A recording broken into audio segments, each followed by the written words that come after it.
Good afternoon, everybody. It's Brooke here with our Just One Thing.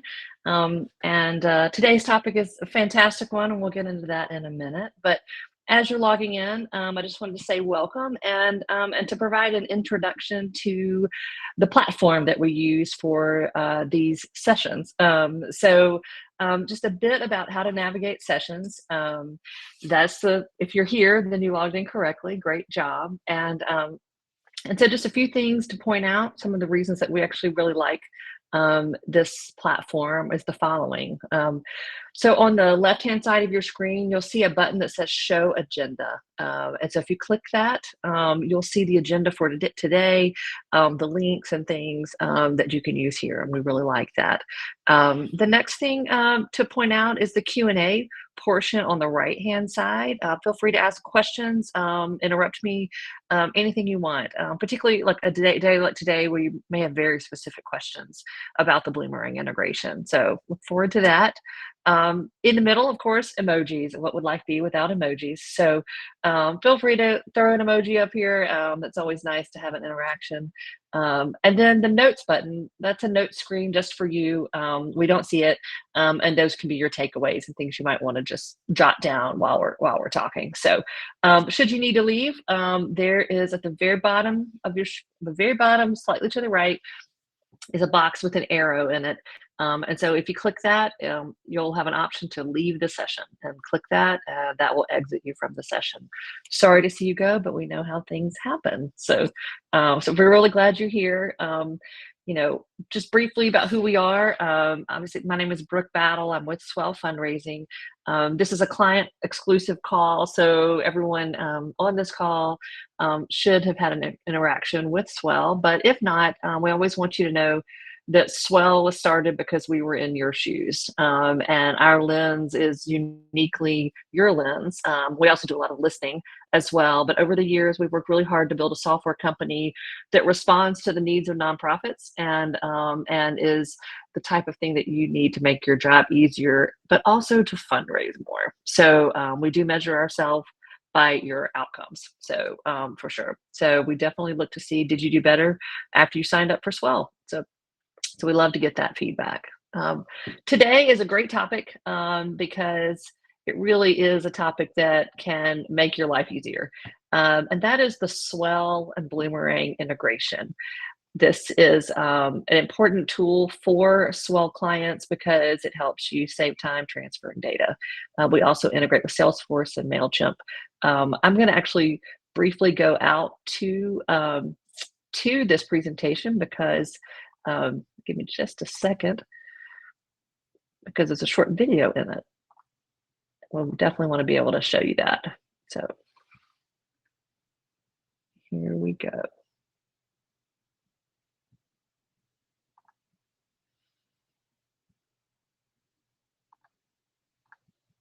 Okay.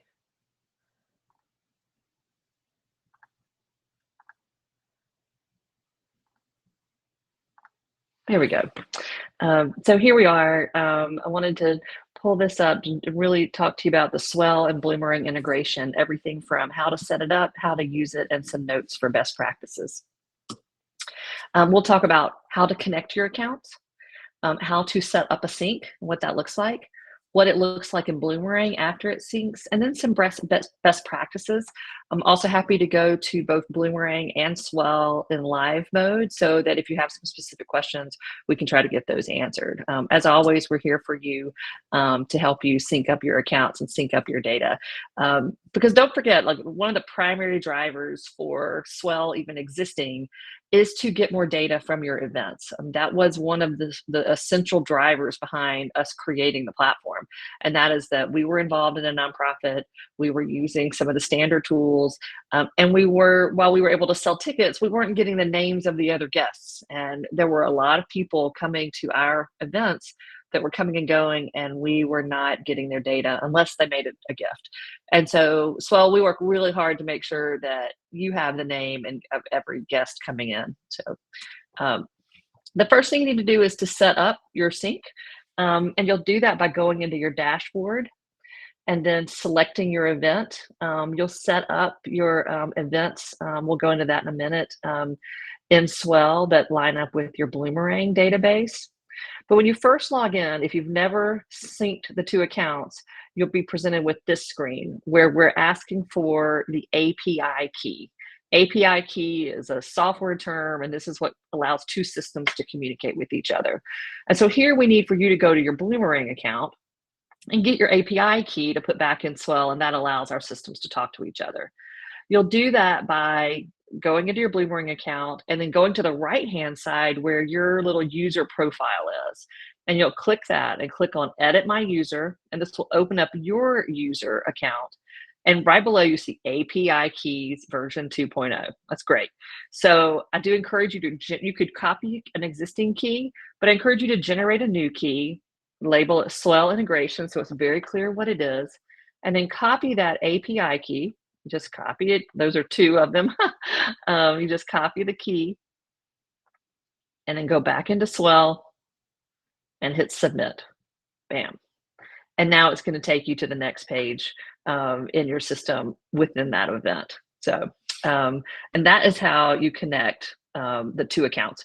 Once you've done that, once the two accounts have been connected, you won't see that again. You do have a way of, if you ever want to go back and reset that, there is a button in your system where you can reset the API key, but we're never going to prompt you to do it. Obviously, if you need to do it, you can. So the next thing then you do when you're setting up a sync is you click your settings. And so in your settings, and that's that button right here, click settings, and you'll be presented with three different options.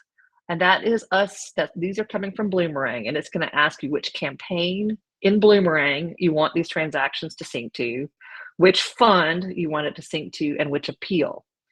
And that tells us, obviously where to put these transactions and tickets in your Bloomerang system. This is pulling from Bloomerang, and so it's really important that you've gone into Bloomerang first and put in this event name or campaign name, and that your campaigns and events in Bloomerang line up with all your different campaigns and events in Swell. And that's going to make your life a lot easier. Once you do that, you hit submit, and it means that these transactions will be tagged to that campaign, fund, and appeal. So that's the next step. And then the next thing you do is you click Run Match Sync or Run Matching Sync. And this is the second button on the page. And when you do this, you're not sending any data to Bloomerang yet. You're simply talking to Bloomerang and letting Bloomerang give us some feedback, which allows our system to compare the Swell data with the Bloomerang data. And so it's going to come back with many options. And so here what you see is the data from an event, donations, table purchases, tickets, and we already collapse. If someone has multiple transactions in Swell, you'll see this says multiple. So we'll go ahead and collapse the multiple transactions in Swell into one constituent record here. And then once it has had a chance to talk with Bloomerang, you're going to get back some constituent data from Bloomerang. So this is telling us where in Bloomerang it's going to send this data. So like it found an existing Victor Brown, it found Brooke Battle, but and if it did not find, if it needed to create a new constituent, it would say creating new constituent. And then on the right-hand side, you have some options. You have an option to fix the match, meaning you can click through here and then pull up all of you can search for constituent records in Bloomerang and match it if you can tell that you have duplicate records really in Bloomerang and you want to try to consolidate those. You also can tell it not to sync. So you'll have a don't sync button. And so you can also tell it not to sync something, which might happen with sponsorships or some offline entries. And we'll talk about that in a second, but you can also tell it not to sync. As you go through this run match sync and start to go through it and check it, our system saves us. You can go through this periodically and work on it until you know that data is ready to send to Bloomerang and you feel good about what you're sending. And then once you've done that, you now have a third button, I guess, sync to Bloomerang. And this sync to Bloomerang will take all of your feedback and send that data into Bloomerang. And you'll get a wheel that tells you the percentage complete that is. You can leave it behind, and you can actually click away, and it will still continue to sync behind the scenes if you want to move on to something else. So once something has been synced, though, it won't be synced again.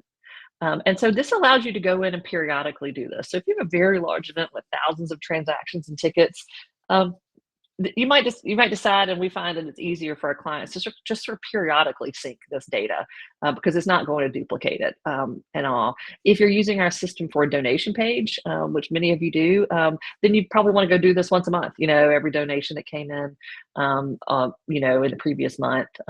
It probably depends on the volume, really. So again, you can come in here and sync this periodically when you have time to do it and want to see that data in your Bloomerang account. So let's look at how it looks in Bloomerang. And so once it hits Bloomerang, there are several things to show you about this. First, we want to talk about how the systems match the records. And it's actually really simple. At the very top of Bloomerang, which I'll go to right now just to show you really fast. At the very top of Bloomerang, there is a search for constituent button here. And so the way Bloomerang looks for constituents, you can look by first name, last name, you can look by email. And so this pulled up both two different accounts because Brooke is in both of these. And so our system is going to look to match the first name, last name, and email address. And if it can't do that, you're going to get a fix match button where you then tell the system what to do. So we're using that search engine, and so the logic for our system is the same as the logic here that's used in that search process. And so we'll match those records by first, last, and email.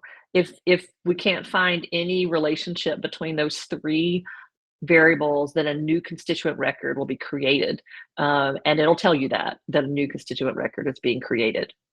We take all transactions above 0 and create a donation. So some of you might use our system for, say, a volunteer registration process where it's a 0. So we don't create a transaction if it's a $0 ticket, for example. But all transactions above 0 create a donation in that constituent timeline. And then the notes field. So here is that amount in the constituent timeline. Here are the campaigns that we mapped it to. Remember, we mapped it to the fund, the campaign, and the appeal. So these are going to a dinner event. And then here in the bottom, it tells us a ticket was purchased for the 47th annual Brotherhood and Sisterhood event. And this is how this donation and special event then land on that person's timeline. So one thing I want to go ahead and point out, which I think is on the next slide, is interactions. And so a ticket, so if it's a $0 ticket, for example, we actually record that. And that, I think, is special to Swell in that we don't only record donations and transactions in the system, we record all of your interactions. So if someone is a guest at a table and doesn't have a donation or transaction on record, they're gonna show up in your database as an interaction. And it will say special event, ticket acquired. It would tell you what event they attended. And so all of those ticket records land as an interaction. What's nice about that is the way Bloomerang calculates this engagement score is they use those engagements to tell you that someone is on fire in this case. But you might have somebody that attends 4 volunteer events and never makes a donation to you. So, or they're a guest of someone 3 times in a row, and they might start to hit here, but they actually haven't made a donation, and that's a pretty good outreach probably at that point. So, you also can run reports off of this, and so we'll talk about that as a best practice. And so I'll click back. You're able to run reports in Bloomerang off of a lot of things, including the notes. And so you can create some special reports where you want to run a report of anyone that attended that has 47th annual Brotherhood and Sisterhood event in their notes field and hasn't ever made a transaction. So that's going to tell you someone who attended that event that hasn't made a gift. So that's kind of a nice email, that's their, or someone who's only had one interaction with you. So they've only attended one thing that you've done. So that might be, or their first time gift. So there's something one of the things we think so important about events is that it's often the first touch you have to a potential donor or new donor. And we want to make sure you get that data very quickly and that transparency so that then Bloomerang, which is a great system for following up, for donor retention and activating them, that you can do all that you need to do to cultivate them as a long-term donor. And so here are just a few best practices that we've really learned from you and learned from so many of our clients who use Bloomerang with Swell. I would say our clients who combine these are very happy, and it's really fun to see. The first is, which I alluded to, is to create campaigns and appeals in Bloomerang that align with your Swell campaigns. And that's just going to make it really nice and clean between the two systems. That's totally up to you, but I know that may be a nice process to have.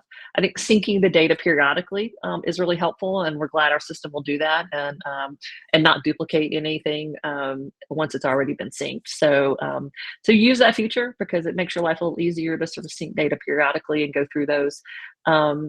Third is to create a process for offline entries. That's probably the biggest question we get, and that has also the potential for duplicates, because often an offline transaction, you may have already entered it manually into Bloomerang, and then you enter it into Swell.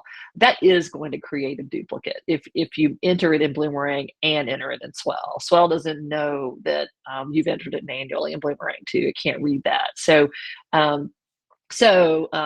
Create a process for offline entries, knowing that as per usual, right? It's the humans. We're the ones that are messing it up. We're manually doing it in two places, and it throws off the system. So just create a plan and a process for that.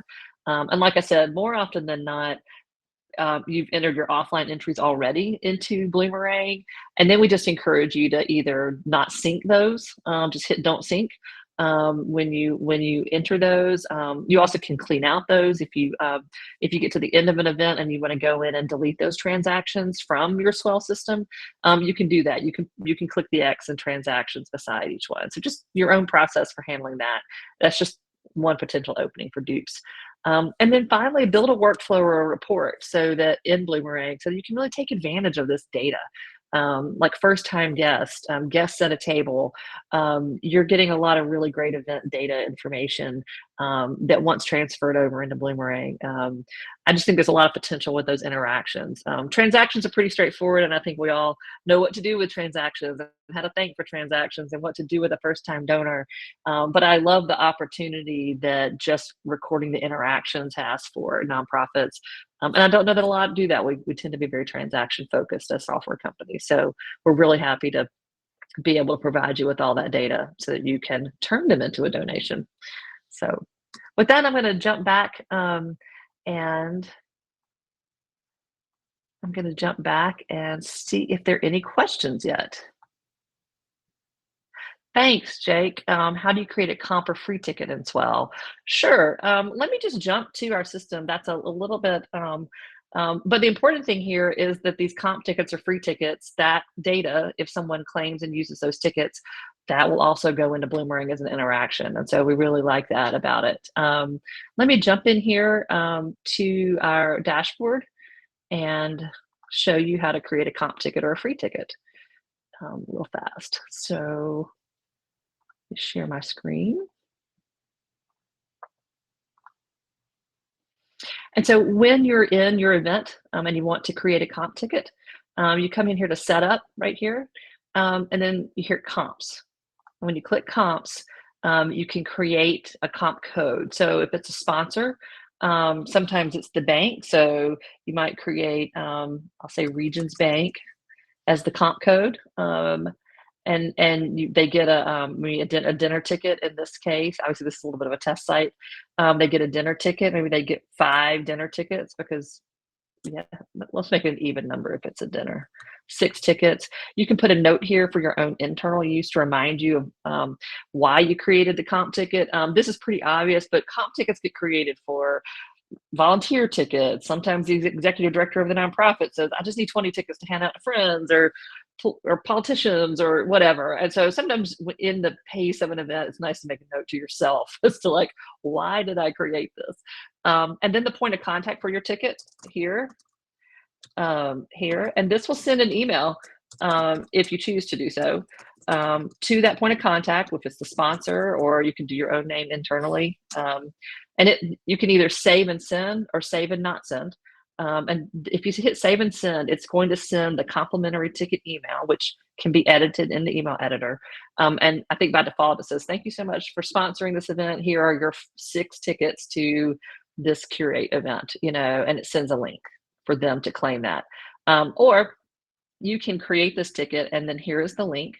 Um, and so this is a custom link to those 6 tickets, where someone can go in and claim all of these tickets. So I could come in and enter my information here, add a ticket. I could enter your information, although I don't know your email offhand. I'll do some zeros right here, add ticket.